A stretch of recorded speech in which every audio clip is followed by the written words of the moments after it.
Bismillahirrahmanirrahim. Assalamualaikum warahmatullahi wabarakatuh. Alhamdulillahirabbil alamin. Gimana kabarnya anak-anak soleh dan soleha? Sehat semuanya? Mudah-mudahan keluarganya juga sehat ya. Amin ya rabbal alamin. Baik, untuk hari ini kita akan mempelajari materi pembelajaran pendidikan agama Islam dan budi pekerti. Alhamdulillah minggu lalu kita sudah mempelajari bab 9 tentang iman kepada qada dan qadar. Nah, untuk hari ini kita akan mempelajari bab 10, yaitu tentang perilaku terpuji. Nah, sikap apa saja yang akan kita pelajari, yaitu toleransi, simpati, dan berbaik sangka. Langsung saja buka halaman 121.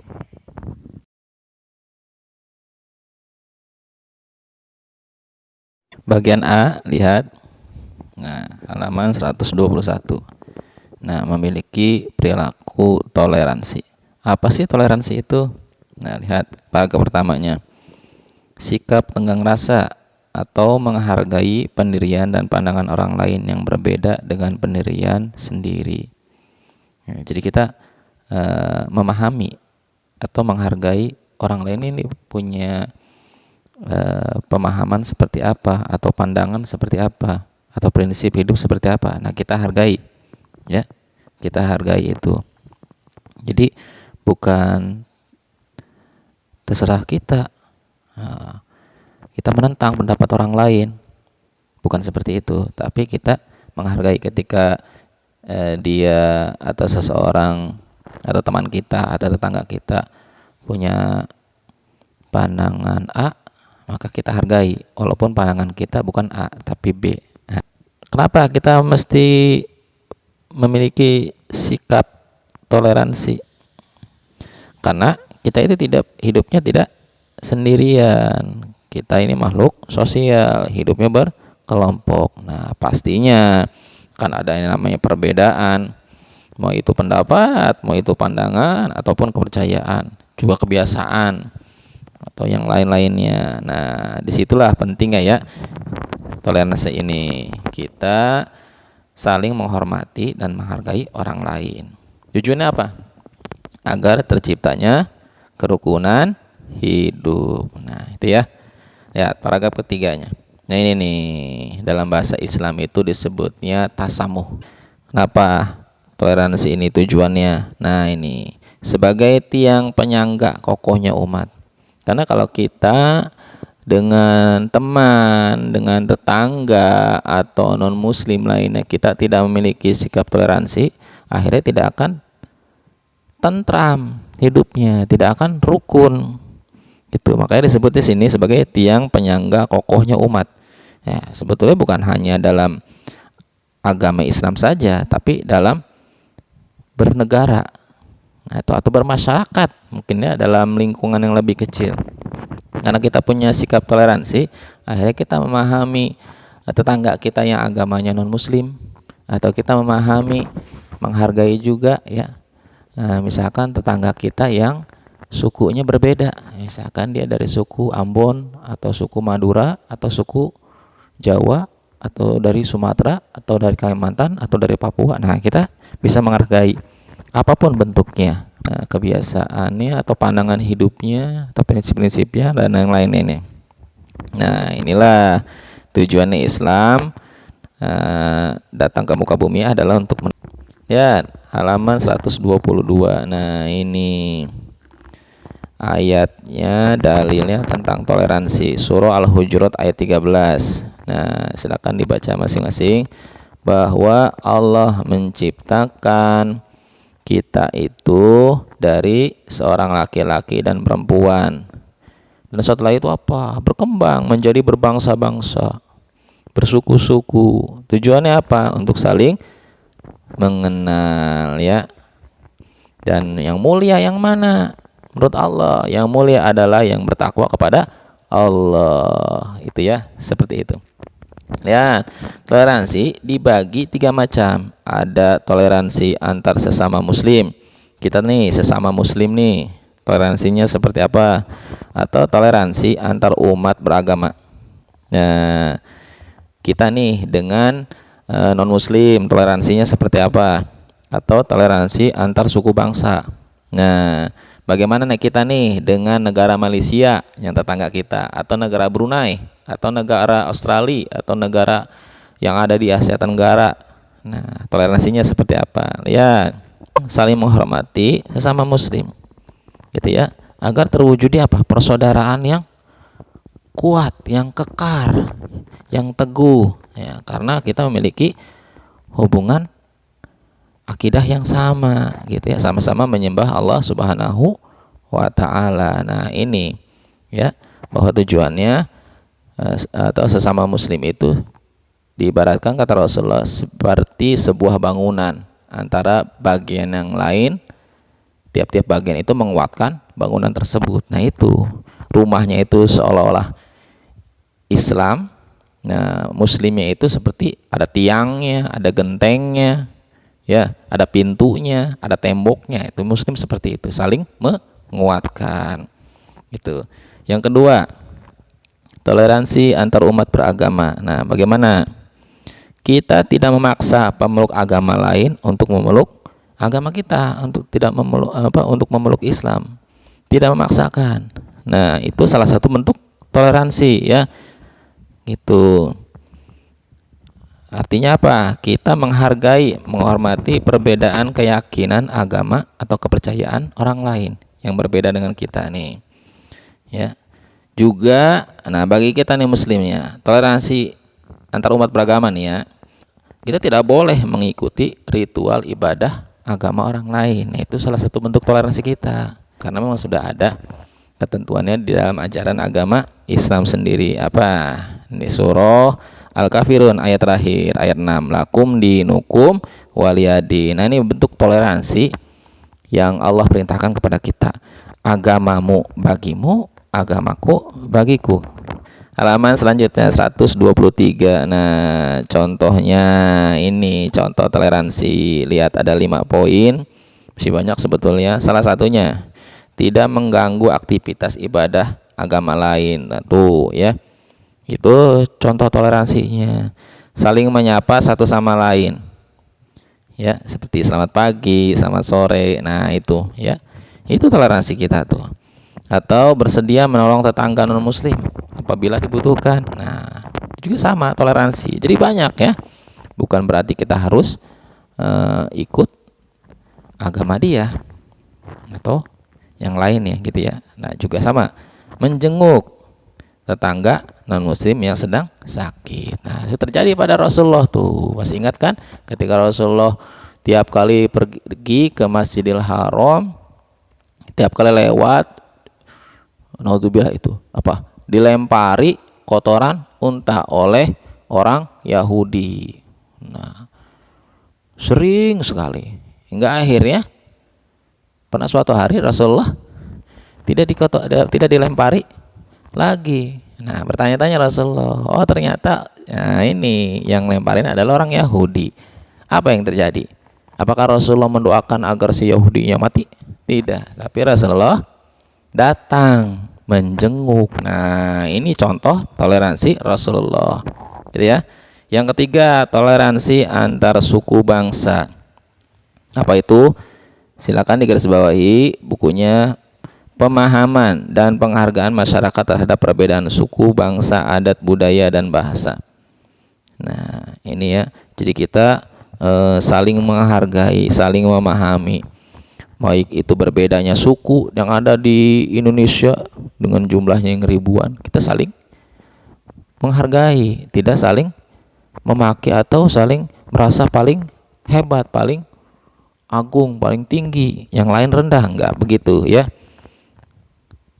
Juga bagaimana dengan suku bangsa yang ada di dunia ini? Ya, kita sama, saling menghargai, tidak timbulnya perdebatan atau merendahkan orang lain dengan ujaran sara, gitu ya, atau rasis. Nah, Kamu mau kulitnya hitam, misalnya. Saya mau kulitnya putih, nah, misalnya gitu. Kamu mau orang negro, misalkan gitu. Enggak begitu ya, tidak begitu. Itu tidak baik. Tapi kita saling menghargai walaupun bahasanya berbeda atau kulitnya, jenis kulitnya berbeda, sama di mata Allah adalah sama ya. Beberapa hikmah nih toleransi yang tercipta di masyarakat. Apa akhirnya tujuannya? Memperkuat kesatuan dan persatuan bangsa. Tuh ya, semakin kekar ketika toleransi itu tercipta atau menciptakan keharmonisan dalam kehidupan. Coba kalau orang nggak toleransi, tentunya nggak akan tentram ya. Itu bisa terjadi pertengkaran, kerusuhan dan lain-lainnya. Nauzubillah. Yang C, kerukunan dan terhindar dari perpecahan. Nah, insyaallah ya. Yang D, menghilangkan fitnah. Nah, karena toleransi akhirnya orang terhindar dari fitnah, kebencian, dendam dan permusuhan. Yang E-nya lihat, tentram, aman dalam kehidupan dan terciptanya sikap saling menghormati. Nah, itu ya contoh atau penjelasan tentang toleransi.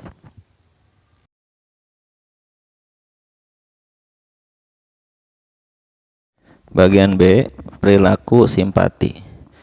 Apa sih simpati itu, Pak? Nah, ini simpati nih ya. Sifat atau sikap simpati. Rasa kasih atau rasa suka, rasa menyukai atau ikut sertaan. Nah, keikutsertaan kita merasakan perasaan orang lain, baik dalam keadaan orang lain itu merasa suka, merasa senang ataupun ketika merasa sedih ya, atau merasa duka. Nah, bagaimana perasaan simpati itu muncul? Bisa terasa sama kita karena kita peduli sama orang lain ya, karena kita peduli terhadap orang lain. Nah, ini terasa oleh perasaan kita tuh ya. Nah, dan hal itu merupakan sikap yang terpuji yang harus kita miliki, dan Allah memerintahkan kepada hambanya agar peduli terhadap sesama gitu ya, dengan membiasakan saling tolong menolong dalam kebaikan dan melarang kita tolong menolong dalam perbuatan dosa dan keburukan. Nah, ini ada ayatnya, surah Al-Maidah ayat 2 nih perintahnya. Nah, tadi sudah Bapak sampaikan agar kita tolong menolong dalam kebaikan dan ketakwaan. Kapan disampaikannya? Kapan bisa terlihatnya sikap simpati ini? Ya, ketika kita bisa atau ketika kita melihat orang lain pada saat tertentu, ketika teman kita misalkan dalam keadaan bahagia atau dalam keadaan sedih, bukannya kita tidak peduli ya, bukan. Kalau kita tidak peduli berarti kita tidak punya sifat simpati terhadapnya. Tapi kita merasakan ketika dia bahagia, kita ikut merasakan. Ketika dia sengsara, ketika dia bersedih, kita ikut merasakan. Nah, itu sifat simpati yang muncul dari diri kita. Nah, contohnya nih, kita ngasih selamat nih kepada teman nih yang dapat hadiah, yang dapat juara ya, atau kita menghibur teman kita yang sedang sedih, berarti itu sikap simpati kita itu berarti muncul di situ tuh ya. Atau menolong korban bencana alam. Nah, sama. Kalau kita nggak peduli dengan keadaan orang lain, ya sudah, kita berarti egois atau kita itu tidak sama sekali atau kurang sikap simpatinya gitu ya. Nah, perasaan simpati bisa menimbulkan perasaan kasih sayang di antara umat manusia. Lihat gambar halaman 125. Nah, ini contoh-contoh dari sikap simpati nih ya, ngucapin selamat kepada teman atau ngasih santunan ke panti jompo. No, berarti kita peduli, kita menyayangi ya. Pak, simpati itu kasihan bukan? Nah, itu lebih dalam lagi ya. Lebih dalam lagi daripada kasihan. Jadi bukan kasihan, simpati itu merasakan perasaan orang lain baik dalam keadaan suka ataupun duka. Bagian C, sikap baik sangka kepada sesama. Nah, bahasa dalam agama Islamnya adalah husnuzon. Silakan digarisbawahi halaman 125. Bagian C-nya apa sih? Kita menganggap kepada orang lain menganggap baik walaupun kita belum tahu keadaan sebenarnya. Nah, ini surah Al-Hujurat ayat 12. Kita diperintahkan nih bahwa kata Allah jauhi prasangka. Nah, berarti jauhi buruk sangka nih, orang-orang beriman nih diberitakannya. Kenapa? Karena buruk sangka itu dosa. Dan juga diperintahkan kita jauhi, hindari, jangan mencari aib atau kesalahan orang lain. Jangan ngomongin, gosipin orang lain. Kata Allah apa? Diibaratkan orang yang menggosip itu, yang ngomongin saudaranya, memakan daging saudaranya yang sudah mati. Mau nggak? Nggak mau kan? Naudzubillah. Nah, makanya jangan ngomongin orang lain yang buruk-buruknya. Pak, yang baik-baiknya boleh. Kalau yang buruk-buruknya, yang aib-aibnya enggak boleh. Bagaimana seharusnya kita memiliki perilaku baik sangka, tidak mudah menuduh orang lain, atau tidak mudah melemparkan kesalahan kepada orang lain, ya, dengan maksud menutupi kelemahan dan kekurangan kita sendiri. Nah, jangan seperti itu ya. Kalau kita mau punya sifat baik sangka itu. Tapi apa? Kita harusnya mengoreksi diri sendiri. Apa kesalahan saya nih? Gitu ya. Apa yang harus saya perbaiki? Bukan menyalahkan orang lain ya. Lempar batu sembunyi tangan. Nah, ada pepatahnya begitu. Jadi orang lain yang salah, padahal salah yang kita perbuat. Nah, kita seharusnya rela mengakui kesalahan yang kita lakukan ya. Itu. Nah, bagaimana ketika seorang muslim mendengar kabar atau berita dari orang lain? Maka tanggapannya seperti apa? Tanggapannya baik. Seharusnya tanggapannya baik, bukannya malah ini ya si itu tetangga beli mobil. Wah, misalkan. Wah, ini mah uangnya hasil korupsi. Bukan begitu ya. Sebelumnya nih pernah Bapak jelaskan di surah Al-Maidah juga ya 12 dan 13 ya. Di bab sebelumnya itu sudah dijelaskan. Nah, gimana? Ketika kita mendengar kabar tentang saudara kita yang sama muslim atau ya bisa juga dari non muslimnya, kita berprasangkanya baik, beranggapannya baik bahwa yang terjadi padanya adalah hal yang baik. Misalkan, oh iya mungkin dia habis dapat bonus dari perusahaannya gitu ya.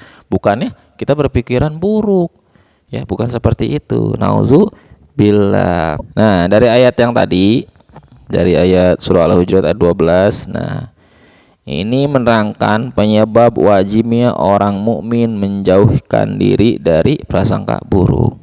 Kenapa? Karena prasangka buruk itu mengandung dosa, dan dosa itu mengantarkan seseorang kepada siksa neraka. Nah, oleh karena itu jauhi ya.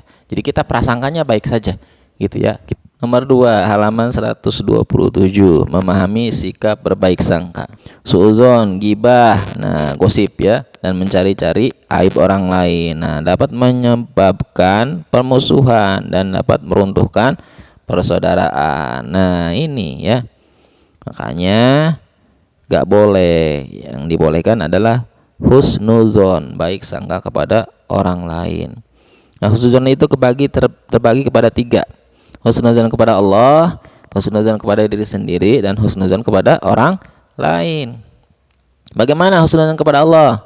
Ya, paragraf keempat, bahwa kita menerima segala ketentuan yang telah Allah tetapkan kepada diri kita. Kita bersyukur apapun yang terjadi, baik itu ujian, cobaan, ataupun nikmat.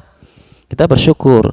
Kita baik sangka bahwa yang terjadi kepada diri kita adalah kehendak Allah, dan itu terbaik untuk kita, gitu ya. Jangan malah menyalahkan Allah. Allah nggak sayang sama saya. Nah, itu jadinya suudzon kita ke Allah. Kedua, husnuzon kepada diri sendiri. Nah, bahwa yang terjadi pada diri kita sendiri nih, mau kita suka ataupun enggak, itu sudah terbaik buat manusia, buat diri kita sendiri ya. Nah, kita harus berpikiran positif. Ayo kita motivasi diri kita atau memotivasi orang lain untuk memanfaatkan pemberian dari Allah ya, pada jalan yang benar. Nah, dan mengikuti sesuai petunjuk.